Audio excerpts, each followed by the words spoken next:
In this episode, we follow Jean-Christophe as he attempts to impress his discerning guests with his culinary talents, a task made all the more difficult by the fact that he's cooking in a beachfront restaurant, with staff more used to serving up gourmet burgers than French haute cuisine. With over 300 diners to feed in a single night, Jean-Christophe is going to need every ounce of the charm and gastronomic magic that have made him famous the world over.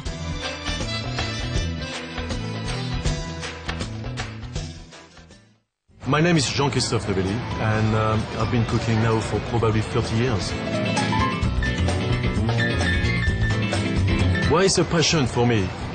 Because I think definitely I got passed on by my mother, who was a fantastic cook. In fact, she's probably the best cook on the planet. And my mother was not speaking that much, believe it or not. She was very relatively quiet. I think our way to show our love was through cooking. Cooking definitely was an expression. It was not a duty to feed. And I remember, as I was saying before, following her into the market to carry the bags, this or that. And I would have simply bought haricot vert there, this or that, and just, no. She used to take the time, and it was not necessarily about saving money. It was about getting the right produce. And she used to smell the things and see the colors, use your 5 senses basically. That was a gift. That's something inside you don't, unless you're not in, you don't understand. Now I realize what happened to my life by the fact that I become a chef, a cook. And I've got the same passion, the same respect. Passion is also respect.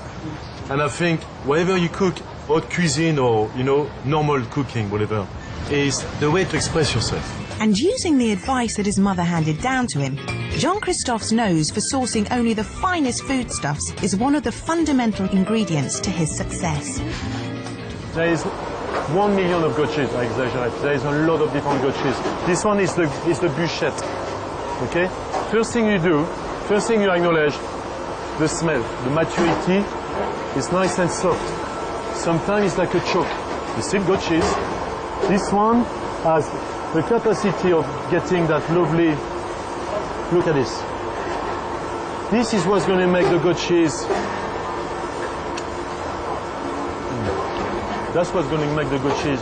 Tonight's menu includes a rich pea and mint cappuccino with a French foie gras side, a delicate entree of pan-fried scallops with lime and coriander, squid and prawn brochette on a bed of green salad, and a mature goat cheese roulade with black olives and vine tomatoes. For the main course, the team will be serving turbot poached in coconut milk, infused with lime and coriander with a delicate blend of spices. Anybody want to try, by the way? And slow-cooked lamb shank with chickpeas and Mediterranean herbs. If somebody said, can I have it rare? Say it's going to be very difficult, madam, because it's been cooked. Although the menu all seems to be in perfect order and the team seem confident with the task ahead, Jean-Christophe has hit his first problem. The restaurant's air conditioning has broken down, leaving the staff and the guests to face the heat of Dubai's baking desert sun. Imagine how lucky those people are. We'll be the only place in Dubai serving hot soup.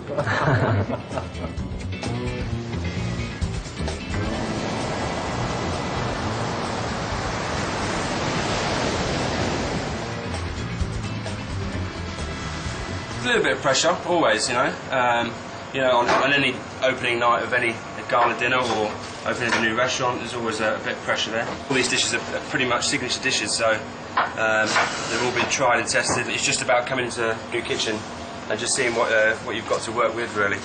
I've just got a plain heavy bacon tray here, and I've brushed it with some clarified butter. I get a potato, and I use a cutter like this, and basically cut a little petal shape out like that, using a round cutter, and then after that on a mandolin just thinly sliced. Let me just make a little flower shape, making sure the potatoes have overlapped. And these are the potatoes. They haven't been left in water. They've just been peeled and sliced straight away, so the starch stays onto the potato. This is the first. We need to make 180 of these today, so it's going to be a long afternoon. So. While his team lay the groundwork for the night's meal, Jean-Christophe takes some time out of the sweltering kitchen to explain a little bit about the thinking behind his unique approach to cooking. My cooking style is probably innovative because I'm very bored. That's why I have so many girlfriends and so many dogs and so many cars and so many everything. And I think it's a sickness, actually. But Jean-Christophe's attentions are thrown into sharp focus when he realises that working with new staff in a new kitchen means that things don't always go according to plan. I've got two stages of cooking for me. It's not cook and that's it. It's cook and infuse. He made a soup over there, yeah, for tonight, yeah? You got to use, it was absolutely bland, sorry for that, but no seasoning, which is amazing. You got to put seasoning to interact. If there is salt, pepper, even sugar, okay, the flavor will amplify. Then you put some more, just to make it correct, and then the third time before you serve it. How can you cook something without those condiments? If I wasn't a chef, I'd definitely be a designer or a sculptor, anything with design. Design is the link to expression. I think I knew how to decorate things.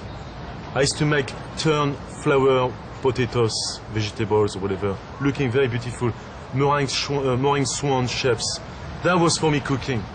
Until one day I woke up and I realized, no, this is not cooking. This is a punk designer. Therefore I went back to the most simple method, like my mom dishes, regional dishes, traditional course, this and that. And I realized it's not the end of the world. Because the most important thing about that is the taste. And the taste is related to quality of food and produce. And this is the knowledge. To be on the stove tonight, you see, it's easy. It's like going in a park or on a bike. You know, you have 2 hours sweat and that's it. But I think what is important is you're dealing with the right the produce. If you buy the right produce, the right ingredient, you win 50% of the battle already. Therefore, basically, where you are, you're trying to be somebody who assembles everything together. That's where you are. You've got to allow your mind to think correctly. And that thing is about how to use the ingredients without demolishing. Because sometimes by not doing anything, you're better off. Because a lot of people do things. In fact, they do so many things that actually destroy completely the whole idea. I mean, I saw a chap making a crawfish mousse. Crawfish mousse. I mean, I've been on my knees blessing to say hello to that crawfish, to say, welcome to my kitchen. The last thing I want to do is to make a mousse with that. It's always interesting to work your ideas, your menus or whatever, with them produce. It's like it's a real exchange. For example, I don't use that lamb. That lamb comes from New Zealand.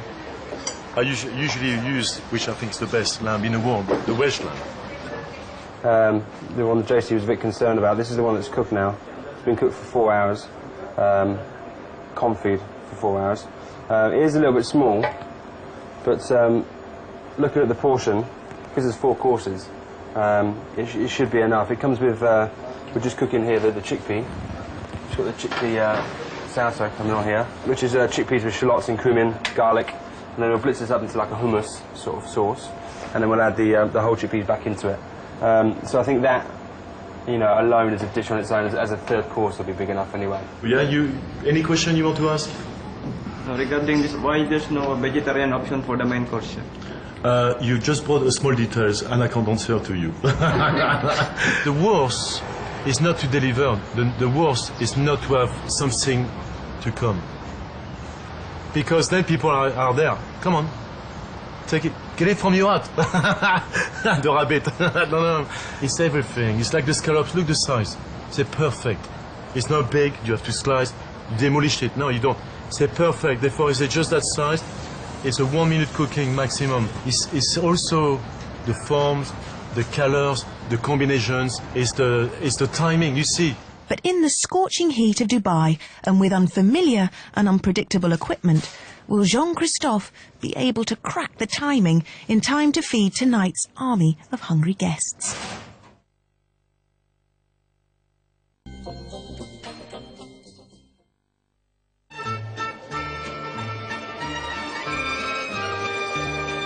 Bertolli Savory Nibbles, sponsor Top Chefs.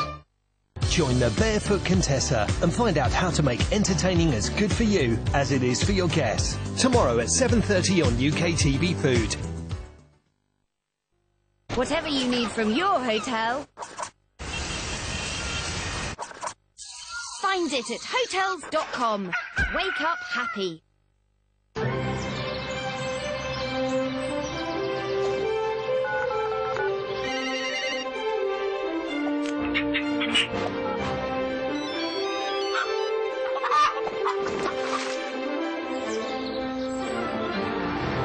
New multigrain cornflakes are made with wheat, corn and rice, so they're bursting with the goodness of 3 grains.